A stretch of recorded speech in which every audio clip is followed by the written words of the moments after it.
रोशनी की शादी दीपक के साथ 6 महीने पहले ही हुई थी। जिस तरह हर लड़की ना जाने कितने अरमान लेकर ससुराल आती है, वैसे ही रोशनी भी आई थी। रोशनी बहू कितनी रोटियां सेक रही है, देख 3 तेरे ससुर जी की, 3 सुनील की और मुझे तो कम भूख है, मेरी 2 सेक दे, बाकी अपनी देख ले। तू भी वैसे 2 रोटी ही खाएगी। अरे हाँ याद आया, 2 रोटी सुबह की बची हुई है, मैं और तू एक एक वो ले लेंगे तो 8 रोटी बहुत रहेंगी। कैसे घर में आ गई, जब देखो रोटियां गिनती रहती हैं, मेरा तो दिमाग खराब किया हुआ है। माँ 6 महीने में इतनी कमजोर हो गई है आपकी बेटी। सासू माँ जब देखो रोटियां गिनती रहती है और हर वक्त टोकती रहती है। रोशनी बेटा कोई बात नहीं, अपनी सास की बातों को दिल पर मत लगा, तू बस अपनी अच्छी बहू होने का फर्ज निभा। बाकी हर किसी की अपनी आदत होती है बोलने की, हम दूसरों को नहीं बदल सकते, खुद को ही बदल लो। तू चुप रहा कर, बोलने दिया कर जो भी बोले। रोशनी अपने काम में लग जाती है। अगले दिन ये क्या रोशनी, तूने अभी तो दीपक के लिए चाय बनाई थी, अब दोबारा क्यों बना रही है? फ्राई पैन में बची हुई चाय रखी तो है, वही पी लेती। माँ जी चाय थोड़ी देर भी पड़ी रहे तो उसका स्वाद बदल जाता है और मुझे ताजी चाय पीने की आदत है, तो ये चाय मुझे दे दे, इतनी महंगी चीनी पत्ती दूध वाली चाय है। माँ जी सिर्फ 2 घूंटी तो है, ये क्या पियोगे? मैं ताजी बना रही हूँ, पी लो। नहीं तू ये 2 घूंटी दे दे, मुझे बहुत है। सच में ऐसी कंजूस सास मैंने आज तक नहीं देखी। कुछ कहा तुमने रोशनी? नहीं माँ जी, मैं तो बस गीत गुनगुना रही थी। 100 साल जियो हमारी सासू जी, हमको लागत माँ से प्यारी सासू जी। 1 मिनट माँ जी, मैं अभी आई। क्या हुआ, चाय चढ़ाकर बाथरूम में कहाँ भाग रही है? रोशनी जैसे ही बाथरूम में जाती है उसे उल्टियां होने लगती हैं। थोड़ी देर बाद वो बाथरूम से बाहर आती है। क्या हुआ, सारी चाय सूख गई, इतनी देर लगा दी? पता नहीं माँ जी, कल से थोड़ा जी मिचला रहा था, उल्टियां हो गई। अरे बदहजमी हो गई होगी, जा नींबू चाट ले, ठीक हो जाएगा। पर बदहजमी कैसे माँ जी, मैंने तो कुछ खाया ही नहीं।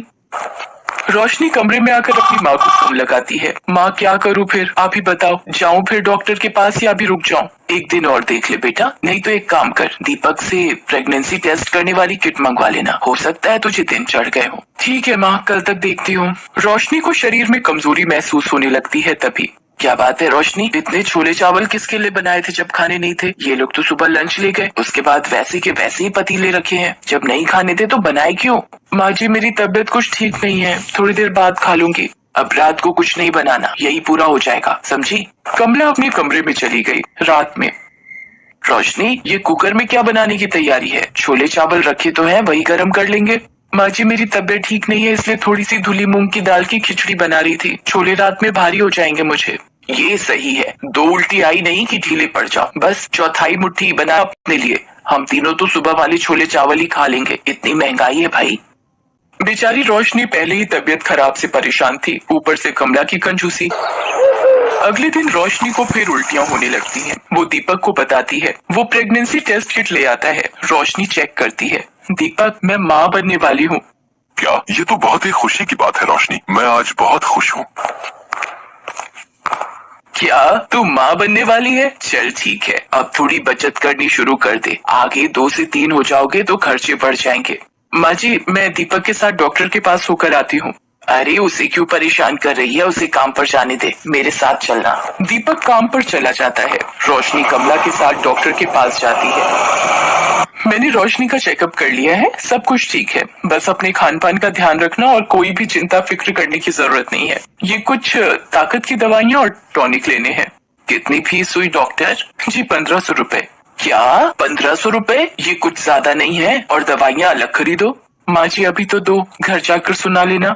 अब इतने पैसे यहाँ लग गए, दवाइयाँ भी 1200 की आ गई, अब ऑटो के 80 रुपए नहीं दूंगी, पैदल चल ले, पैदल चलना गर्भवती के लिए अच्छा होता है। कहाँ फंस गई मैं इन जैसी कंजूस के साथ। कमला और रोशनी घर आ जाते हैं। अब रोशनी गर्भवती थी तो उसे ज्यादा ध्यान रखने की जरूरत थी, पर कमला की कंजूस आदत से वो कैसे पीछा छुड़ाती। एक दिन रोशनी, ओ रोशनी कहाँ है?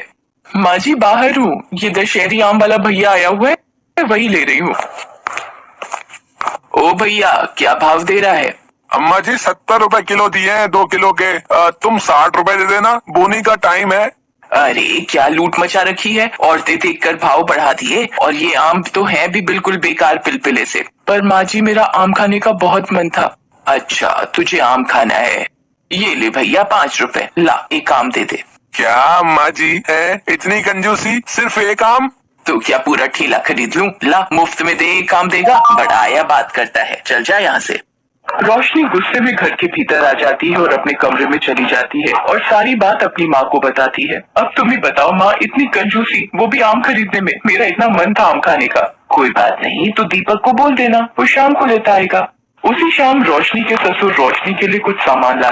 कमला, ये देसी घी और थोड़ा ड्राई फ्रूट, बादाम, काजू वगैरह लाया हूँ। रोशनी बहू को 9वां महीना लग गया है ना, उसे कुछ न कुछ खिलाती रहा करो। अरे आप भी ना, इतना देसी घी और ड्राई फ्रूट क्या करना था? थोड़े बहुत ही ले आते, बेकार की फिजूल खर्ची करते हो। लाओ तो अच्छा, मैं रसोई में रख देती हूँ। कमला सारे ड्राई फ्रूट और घी छुपा कर रख देती है। अरे इतने महंगे बादाम काजू थोड़ी दे दूंगी, सारी खा जाएगी। ये घी भी एक कड़छी निकाल लेती हूँ, एक हफ्ता तो चली जाएगा, बाकी छुपा देती हूँ।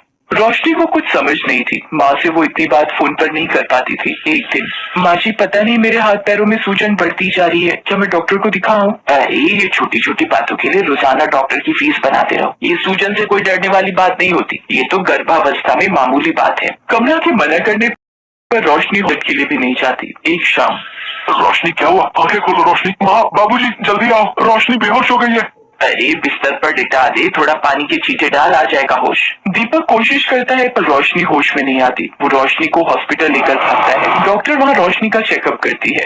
ये क्या हाल बना दिया है आपने रोशनी का? आपको पता भी है रोशनी का बीपी कितना बढ़ा हुआ है? और इनकी तो अपॉइंटमेंट थी 15 दिन पहले की, वो भी मिस की हुई है। आपकी इतनी बड़ी लापरवाही से रोशनी की जान भी जा सकती है। माँ को पता था ना रोशनी को डॉक्टर के पास आना है? कमला घबरा चुकी थी, उससे बड़ी गलती हो चुकी थी। कमला, अब तो शर्म करो, इतनी कंजूसी, तुम अपनी ही बहू के साथ ये व्यवहार करोगी? मुझे नहीं पता था। वो तुम्हें माँ कहती है, उसने अपना मायका छोड़ हमारे घर को अपनाया है। अगर बहू या बच्चे को कुछ हो गया तो ऐसा ना हो सारी जिंदगी तुम्हें पछताना पड़े। माँ, अगर आपको मेरे और रोशनी के रहने से कोई परेशानी है, बस एक बार रोशनी ठीक हो जाए, मेरा बच्चा सकुशल दुनिया में आ जाए, फिर मैं अपनी पत्नी और बच्चे को लेकर हमेशा के लिए चला जाऊंगा।